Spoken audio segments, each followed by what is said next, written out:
네, 오늘 은혜의 왕노릇이라는 제목으로 잠시 말씀을 나누겠습니다. 오늘 2013년의 마지막 주일입니다. 예배하러 오신 여러분 모두의 마음에 하나님이 참 은혜로운 분이라는 것들을 믿는 믿음이 충만하시기를 축복합니다. 네. 사람이 연약해서 하나님이 얼마나 좋으신 분인지 잘 모릅니다. 자기에게 일어나는 일과 자기의 상황에 따라서 하나님을 나름대로 상상하죠. 그래서 우상도 만들지 않습니까? 그래갖고 내가 무슨 노력을 해서 그 신을 설득해야 된다는 그런 생각을 가지고 있는 사람들이 참 많은데요. 여러분, 하나님은 우리가 생각하는 것보다 훨씬 더 좋은 분이십니다. 그리고 우리가 하나님을 알아가면 알아갈수록 하나님이 얼마나 은혜로운지를 더 깊이 경험하고 체험하게 될 것입니다. 다윗이라는 사람은 하나님의 은혜, 하나님의 인자하심, 하나님의 선하심에 대하여 자기가 이렇게 경험하고 고백을 했는데요. 시편 23편을 쭉 기록하면서 이런 고백을 합니다. 맨 마지막 절 6절에 이런 말씀이 있죠. 같이 읽어볼까요? 시작. 내 평생에 선하심과 인자하심이 반드시 나를 따르리니 내가 여호와의 집에 영원히 살리로다. 자, 이 표현이 재밌지 않습니까? 선하심과 인자하심이 나를 따라온대요. 그러니까 여러분 마치 아브라함이 자기가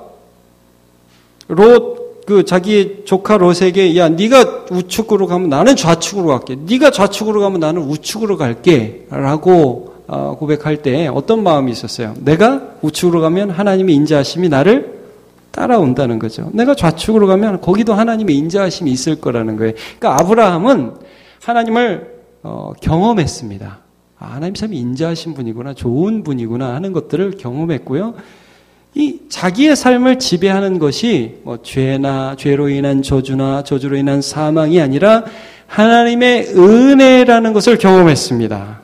저와 여러분에게도 그러나 하나님의 은혜가 이미 있고 앞으로도 경험되게 될 것을 믿으시기를 축복합니다. 네. 자, 오늘 우리가 읽은 본문의 21절 말씀을 함께 읽어보도록 하겠습니다. 거기 보면 왕노릇이라는 표현이 있습니다. 시작.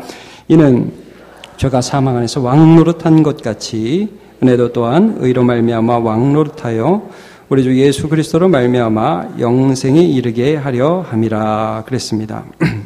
자, 여기 보면 마치 죄가 사람들의 삶에 왕노릇하는 것 같이 그것 정도가 보통 사람들의 삶이었는데 거기에 예수님 때문에 여기 보면 이제 의로 말미암아 그랬지 않습니까? 예수님을 믿는 자에게 주어지는 예수님의 의로 말미암아 너희에게 하나님의 은혜가 부어진다는 거예요.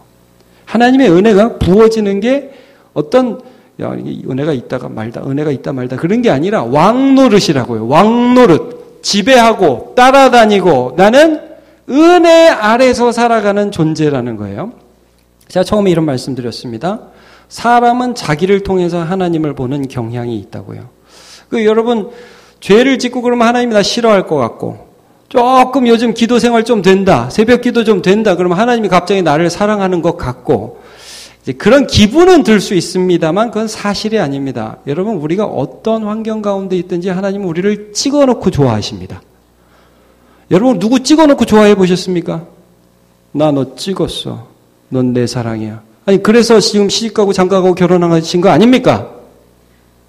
어쩌다 보니 이렇게 되신 것입니까? 그런데 여러분 성경에서 하나님이 우리에게 말씀하시는 건 뭐냐면 하나님은 우리를 찍어놓고 내가 너를 지명하여 불렀나니 너는 내 것이라. 처음에 찍힘을 받았을 때 여러분 프로포즈 받으셨을 때 그때 생각나시죠? 안 나십니까? 그런 적이 있었나 싶으세요? 그때 저 사람이 왜 날 좋아하나? 그런 의문 들 수 있죠? 이유는 그 사람에게 있는 게 아니에요. 나에게 있는 게 아니에요. 그 당사자에게 있는 거예요. 그러니까 우리를 사랑하시는 하나님 그분의 눈으로 나를 봐야 돼요. 달리 말하면 나를 사랑하신 예수 그리스도 그분의 눈으로 나를 바라봐야 합니다. 나를 통해서 하나님을 바라보면 하나님의 인자하심을 절대 느낄 수가 없습니다. 그러나 나를 위하여 자기 아들을 보내신 그 하나님의 눈으로 나를 보면 우리의 삶에 은혜가 왕노릇한다는 것을 여러분 믿을 수가 있으십니다. 성경은 우리가 하나님이 얼마나 우리를 사랑하시는지 그 은혜에 대하여 바로 믿고 그것을 신뢰하는 자가 그의 삶 가운데 더 그의 하나님의 인자하심과 은혜로우심을 이렇게 막 느끼는 거예요. 여러분, 실제 하나님이 인자하시고 은혜롭지 않으신 게 아니에요. 은혜로우신데 어떤 사람은 그 은혜를 감격하며 걸어가고 어떤 사람은 은혜로우신가? 아닌가? 헷갈리며 간단 말씀이에요. 여러분, 우리가 이 말씀을 통해서 하나님이 얼마나 은혜로우신지를 알아야 합니다. 수요일에는 우리 출애굽기를 함께 보고 있는데 여러분 출애굽기 말씀을 통해서 무엇을 말씀해 주십니까? 은혜 받지 못할 만한 사람들 출애굽해서 계속 불평하고 계속 원망하고 뭐가 없다 모세 네가 와서 여기서 우리를 죽게 하느냐 애굽에는 매장지가 없어서 이렇게 홍해 앞에서 죽게 하느냐 애굽에 고기가 가운데 있던 데가 훨씬 더 좋았다라고 말들을 해나가면서 불평하는 자들에게 계속해서 물을 주시고 만나를 주시고 홍해를 갈라주시면서 하나님이 어떤 분인지를 알려주시지요. 여러분 오늘도 우리가 예배로 부르시고요. 저와 여러분을 어떤 한 사람을 통해서 혹은 어느 시간의 말씀을 통해서 혹은 내가 읽는 어떤 말씀을 통해서 하나님이 나를 사랑하시는 것들을 조금씩 알아가게 하시고 어느 순간인가 하나님이 정말 인자하시구나 은혜로우시구나 하는 것을 깨닫게 되는 순간 정말 하나님의 인자하심을 내 마음속에서부터 누리게 되는 저와 여러분이 되실 것입니다. 자, 히브리서 4장 16절 말씀을 한번 같이 읽어보겠습니다. 시작. 그러므로 우리는 긍휼하심을 받고 때를 따라 돕는 은혜를 얻기 위하여 은혜의 보좌 앞에 담대히 나아갈 것이니라. 좀 나아갈 때 은혜 주시는 그 보좌 앞에 담대히 좀 가라. 하나님 도와주시면 좋고요. 안 도와주시면 할 수 없고요. 제가 생각해도 저는 은혜 받을 사람이 못해요. 속으로는 은혜 주시기 바라면서. 하지 말고 담대히 하나님 저에게도 은혜를 주시옵소서. 하나님 예수 그리스도를 저를 위해서 보내주셨지 않습니까? 저 그것을 믿습니다. 그 하나님이 나와 함께 주시옵소서라고 간구하는 것이죠. 자, 로마서 8장 32절 같이 보겠습니다. 시작. 자기 아들을 아끼지 아니하시고 우리 모든 사람을 위하여 내주신 이가 어찌 그 아들과 함께 모든 것을 우리에게 주시지 아니하겠느냐. 예수를 봐라. 예수 그리스도를 주신 하나님이 그 아들과 함께 모든 것들을 주시지 않겠느냐. 제발 너로부터 시작해서 하나님을 좀 보지 마라.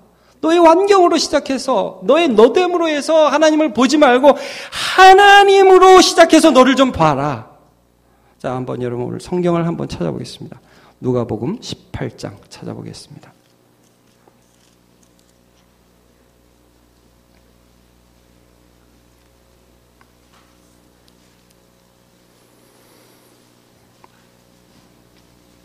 (1절에서) (8절)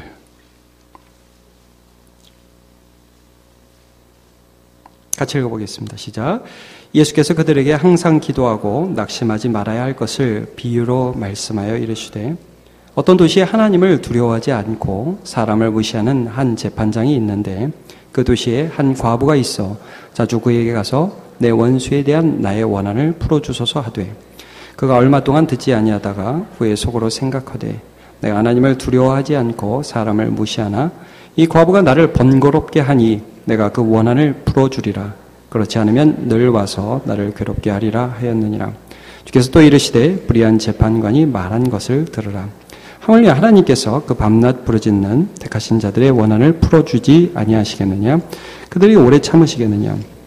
내가 너에게 이르노니 속히 그 원한을 풀어주시리라. 그러나 인자가 올 때에 세상에서 믿음을 보겠느냐 하시니라. 자, 여기 보면 한 재판관이 있는데 하나님을 두려워하지 않고 사람을 무시하는 사람이었습니다. 과부가 원한이 있어서 이 재판관에 가서 어떤 방법을 썼냐면 자꾸 귀찮게 하는 거예요. 이걸 이용했다는 말이에요. 그러면 여러분 이 성경 말씀을 보면서 야, 하나님도 이렇게 귀찮게 해드려야 되겠구나. 그게 아니죠. 너무나 많은 사람들이 하나님을 마치 이 불의한 재판관 대우하듯이 대우한다는 거예요. 하나님은 내 기도를 안 들어줄 거야. 그러니까 내가 열심히 기도해서 하나님을 설득해야 돼. 그게 아니라는 거예요. 오늘 말씀에 뭐라고 그래? 7절에 하물며 하나님께서 그 택하신 부르짖는 자들의 원한을 하나님이 찍어놓고 좋아하는, 하나님이 불러서 좋아하는 그 사람들의 원한을 그렇게 불의한 재판관이 탁달을 받아서 들어주는 것처럼 그렇게 해주겠느냐? 너네가 그런 존재냐? 너희 하나님이 그런 존재냐? 이런 말씀입니다. 그러므로 여러분, 오늘 우리가 하나님이 얼마나 선하신지를 기억하시길 바랍니다. 우리는 말씀을 통해서 이것들을 알아가지만 사실은요, 어떤 면에서는 저와 여러분이 말씀을 들어도 모릅니다. 하나님이 얼마나 선하신지, 하나님이 얼마나 은혜로우신지 말씀을 들어도 몰라요. 그 말씀을 들어도 몰랐던 사람이 누구냐면 야곱이라는 사람입니다. 야곱은 자기가 죄를 지었어요. 아버지 축복 너무 받고 싶어가지고 거짓말하고 나서 자기 형과 이제 관계가 안 좋아지고 쫓겨나듯이 이제 바단 아람으로 가다가 이제 베델에서 하나님께서 그와 함께 하시는 것들을 경험하게 되죠. 자, 그때 하나님이 약속을 해주셨단 말입니다. 내가 너와 함께 하겠다. 너에게 은혜를 베풀겠다는 약속을 해주셨어요. 자, 우리 한번 창세기 28장 15절 같이 읽어보죠. 시작. 내가 너와 함께 있어 내가 어디로 가든지 너를 지키며 너를 이끌어 이 땅으로 돌아오게 할지라. 내가 내게 허락한 것을 다 이루기까지 너를 떠나지 아니하라 하시니라. 자, 이게 뭐냐면 찍어놓고 좋아하는 겁니다. 이게. 사랑받을 만 하지 못한 사람이죠. 야곱은. 신앙이 있거나, 본인이 여태까지 거짓말을 안 하거나, 그런 게 아닙니다. 이 사람은 지금 죄 지어서 쫓겨가고 있거든요. 그런 가운데서 하나님이 야곱을 딱 만났어요. 만나가지고, 너 다음부터 그딴 식으로 막 거짓말하고, 여기다 뭐 붙이고 목소리 에이즈입니다. 이래가지고 축복받고, 그러려면은 때려쳐라! 그렇게 나타나셔야 되잖아요, 하나님이. 근데, 내가 너와 함께 하겠다? 찍었어요, 야곱을. 불러가지고, 넌 내가 함께 하니까 내가 너 얼마나 좋은 하나님인지 내가 알려줄게. 그러더니 이제 그때부터 계속 알려주시는 거예요. 야곱에게. 하나님이 얼마나 좋은 분인지를 계속 알려주셔요. 그래서 여러분, 야곱이 바단 아람에 가서 삼촌 라반을 만나는데, 라반을 만나가지고 하는 일들이 굉장히 어려운 일들이었어요. 사실 라반은 괜찮은 사람이 아니었습니다. 이 야곱이라는 무임 노동력이 딱 오니까 너무 좋아가지고 이 사람 잡아두고 싶어가지고 사기 결혼시켜가지고 14년 종시키고요. 사기 계약 맺고 또 6년에 20년 동안 종노릇을 시켰던 나쁜 삼촌이었습니다. 근데 그 라반과 함께 있으면서 요셉이 뭘 경험했느냐? 하나님을 경험해요. 여러분, 이게 참 재밌는 거예요. 우리가 이 세상을 살아가면서 참 이상한 일들을 경험하고 참 어려운 일들을 경험하고 이 세상 사람들은 다 나가 자빠지는 일들을 경험하는데, 그런데 하나님의 약속을 받은 우리는 뭘 경험하느냐? 하나님의 은혜를 경험한다는 거예요. 그리고 야곱이 둘과 결혼했어요. 사기 결혼당해서 14년 일하는 동안에 애를 11명을 낳습니다. 사실 12명이죠. 디나까지. 그러니까 이제 나중에 베냐민을 낳게 되니까 이 12명을 낳는데 남자가 11명. 여자가 1명. 낳는 족족 아들. 이상하죠. 하나님 은혜예요. 그리고 야곱이 어떤 계약을 할 때, 양이나 염소가 아롱진 거, 점 있는 거 있으면 다 내 걸로 하고 나머지는 라반의 것 하겠습니다. 근데 계속 아롱진 거, 점 있는 게 나오는 거예요. 하나님이 함께 해주시는 거예요. 라반과 야곱이 나중에는 너무 사이가 안 좋아져가지고 야곱이 삼촌 라반에게 말도 안 하고 길을 떠납니다. 고향으로 돌아가게 돼요. 근데 이 라반이 나중에 소식을 알고 야곱을 막 뒤쫓아옵니다. 네가 어딜 가냐? 막 그러면서 야곱의 아내 라헬이 자기 이제 아버지의 한 우상을 하나 훔쳐갔거든요. 그걸 트집 잡아가지고 너네 중에 도둑이 있네 없네 그래서 막 쫓아왔어요. 한참 시비가 붙었어요. 못 찾았어요. 야곱이 라반에게 한마디를 합니다. 자, 그 부분은 우리가 한번 좀 같이 읽어봤으면 좋겠습니다. 창세기 31장입니다. 창세기 31장을 한번 찾아보겠습니다.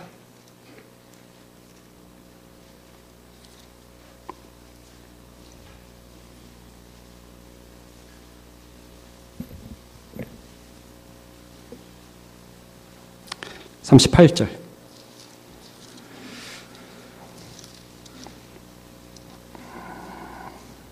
창세기 31장 38절부터 42절 같이 한번 보겠습니다. 시작. 내가 이 20년을 외삼촌과 함께 하였거니와 외삼촌의 암양들이나 암염소들이 낙태하지 아니하였고 또 외삼촌의 양떼의 순양을 내가 먹지 아니하였으며 물려 찢긴 것은 내가 외삼촌에게로 가져가지 아니하고 낮에 도둑을 맞았든지 밤에 도둑을 맞았든지 외삼촌이 그것을 내 손에서 찾았으므로 내가 스스로 그것을 보충하였으며 내가 이와 같이 낮에는 더위와 밤에는 추위를 무릅쓰고 눈 붙일 겨를도 없이 지냈나이다. 내가 외삼촌의 집에 있는 이 20년 동안 외삼촌의 두 딸을 위하여 14년, 외삼촌의 양떼를 위하여는 6년을 외삼촌에게 봉사하였거니와 외삼촌께서 내 품삯을 10번이나 바꾸셨으며 우리 아버지 하나님, 아브라함의 하나님, 곧 이삭을 경외하는 이가 나와 함께 계시지 아니하셨더라면 외삼촌께서 이제 나를 빈손으로 돌려보내셨으리이다마는 하나님이 내 고난과 내 손의 수고를 보시고 어젯밤에 외삼촌을 책망하셨나이다. 꿈에 나타났거든요. 꿈에 나타나고 뭐라고 하나님 말씀하셨거든요. 너희 야곱에게 시비 걸면 가만 안 놔둬 라반. 그러면서 하나님이 나타나셨어요.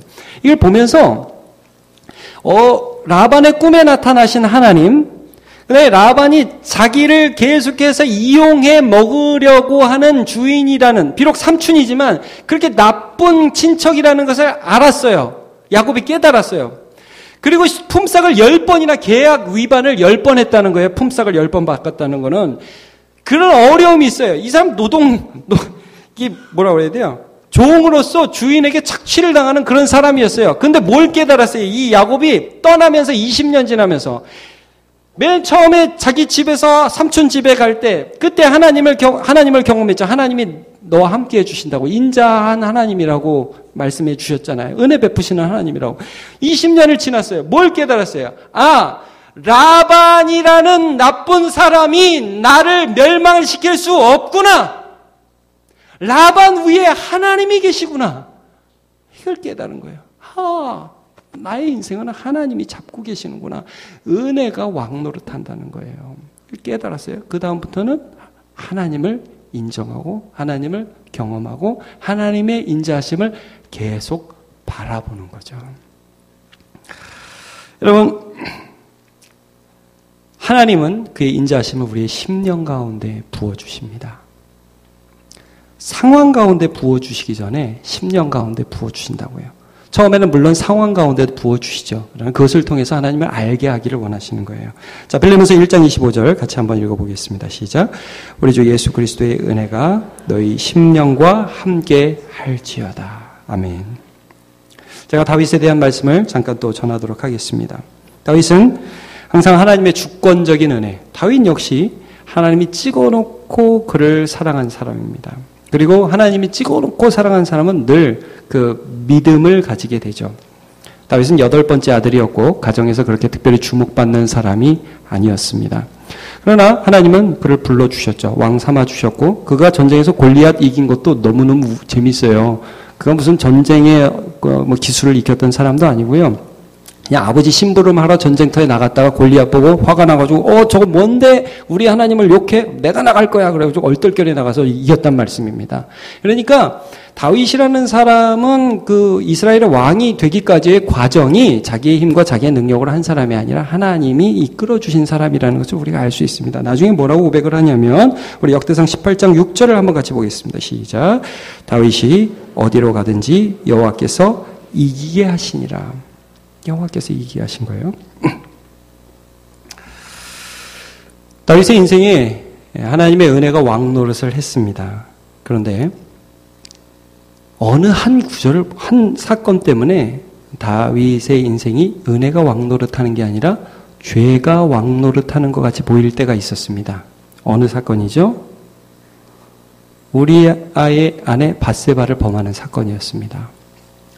그가 은혜가 왕노릇하는 사람이었는데 죄가 왕노릇하는 사람으로 전락할 뻔했던 상황이에요.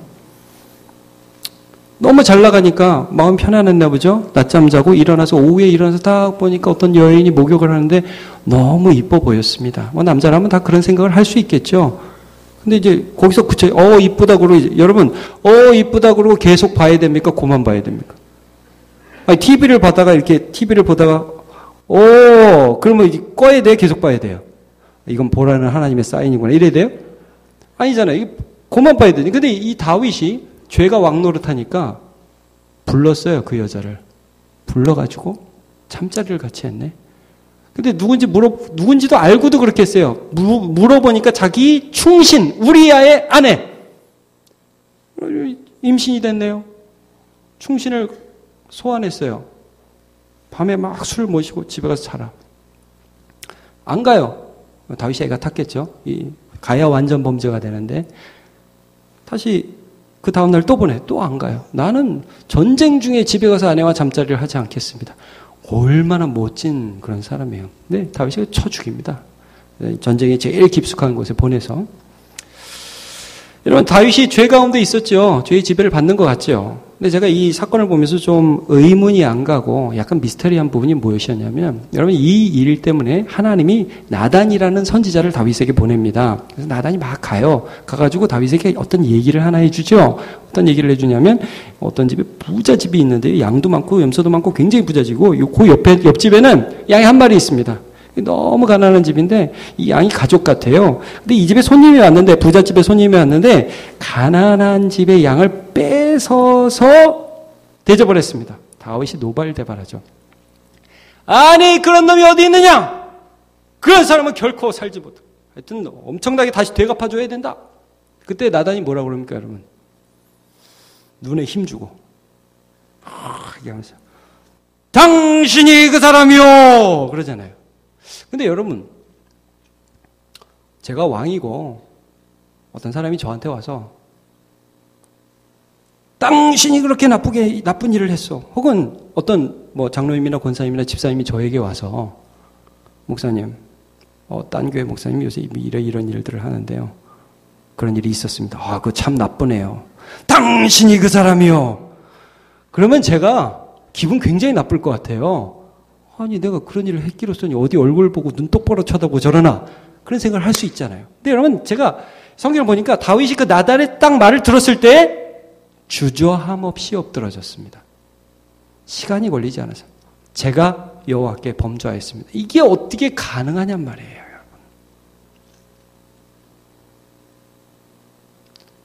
어떻게 말씀을 딱 듣는데 바로 엎드릴 수 있냔 말이에요. 전 그렇게 못해요. 전 그렇게 안 돼요. 이 말씀은 어떻게 볼 수밖에 없느냐 하면, 다윗이 죄를 짓는 그 순간에도 하나님은 그의 심령에 말씀하여 주셨다는 거예요. 여러분 혹시는 아니고 죄 지어 보셨죠? 안 해보셨어요? 죄 지어 보셨죠? 네. 저도 그렇죠. 근데 여러분, 죄 지을 때 재미있으시죠? 근데 여러분, 성령의 사람은 죄 아예 안 짓지는 않습니다만 반드시 죄 지을 때 말할 수 없는 괴로움이 있습니다.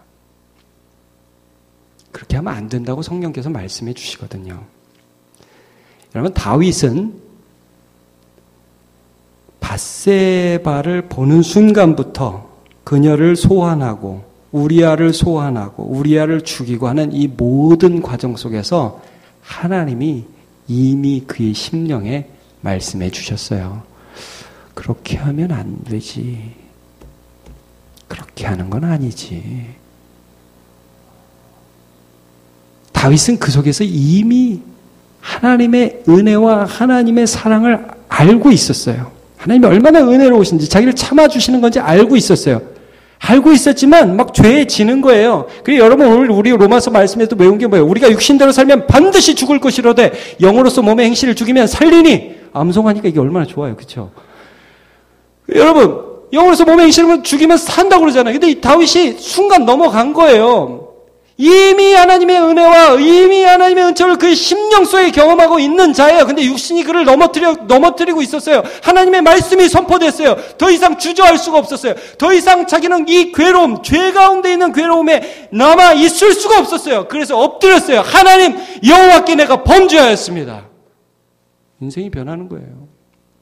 그리고 여러분, 이 하나님의 은혜가 너무 놀라운 게 뭐냐면, 이 밧세바라는 사람을 그래서 다윗이 아내로 맞아들이잖아요. 처음에 임신한 아들은 죽었어요. 하나님이 죽이셨어요. 두 번째 낳은 아들이 누굽니까? 솔로몬. 그 은혜를 주시잖아요. 여러분 다윗은 막 이렇게 이해가 안 가는 거예요. 이 하나님이 도대체 어떤 하나님인지. 여러분 다윗은 범죄한 그 자리에서 하나님을 경험했어요. 다윗이 여러분 범죄한 게 이번뿐 아니죠. 나중에 여러분 보시면 인구조사라는 것을 통해서 또 한 번 범죄합니다. 여러분 인구조사를 해가지고요. 다윗이 하나님을 믿지 않고 자기 군사를 자랑하려고 인구조사를 했어요. 그리고 하나님 앞에 나중에 범죄한 것을 깨닫고 나서 그 다음에 하나님 앞에 제사한 그 자리가 성전터가 돼요. 예루살렘 성전터가.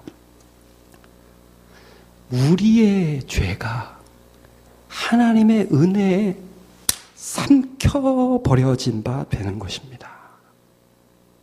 하나님의 은혜가 우리를 이끌어 가시는 거예요. 이거 여러분 혹시 이런 말씀 들어보셨습니까? 불가항력적 은혜, 불가항력적 은혜. 그러니까 내가 거부할 수 없는 은혜라는 거예요.